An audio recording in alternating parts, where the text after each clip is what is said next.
Nigerian newspapers, 10 things you need to know today.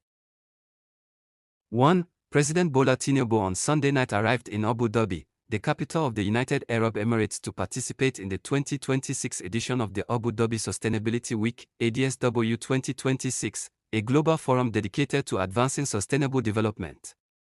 The president arrived the UAE capital at about 11:30 p.m. local time and was received on arrival by the Minister of State in the Ministry of Foreign Affairs, Sheikh Shakbut Noyon Anoyon. The National Association of Resident Doctors has suspended its planned nationwide strike following what it described as significant progress recorded on its demands through sustained engagement with the federal government and other key stakeholders. The decision was taken at a virtual emergency National Executive Council meeting held, where the association reviewed the status of its demands and assessed recent developments. 3. A major fire has broken out at the Ogun Free Trade Zone in Egbisa, Ogun State, destroying a factory and extending into nearby residential areas.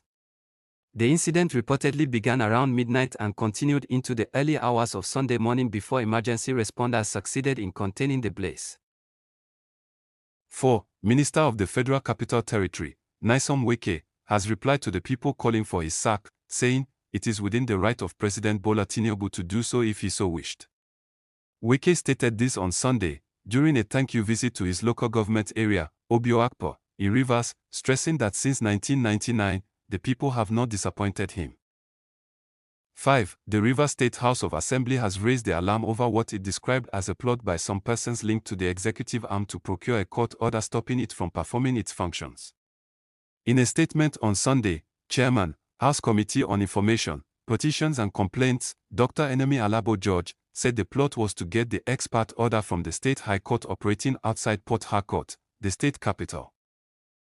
6. Rivers State Governor, Sir Siminalayi Fubara, says what the state needs most at the moment is peace, mocking detractors that dogs bark when they don't understand. Fubara said this at St. Cyprian's Anglican Church in Port Harcourt, during the interdenominational church service in commemoration of the 2026 Armed Forces Celebration and Remembrance Day. 7. Defense Minister, General Christopher Musa, ITD, has said Nigeria was currently facing trial as a result of the myriad of security challenges across multiple fronts, but assured that the nation would overcome. The minister stated this just as a clergyman, Most Reverend Uche Dan Okafor, appealed to members of the armed forces of Nigeria not to think of toppling democratically elected government in Nigeria like their counterparts in other West African countries.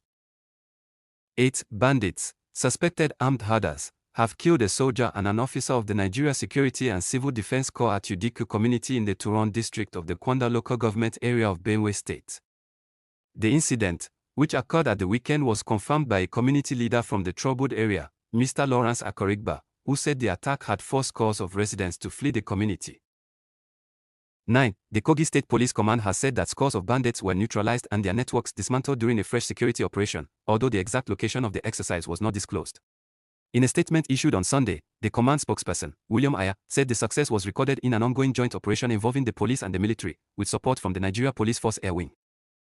10. The Sokoto State Police Command has confirmed that 2 currency exchange dealers were killed when suspected bandits attacked the Durasa Gold currency market in Kojola district, Gudu local government area of the state.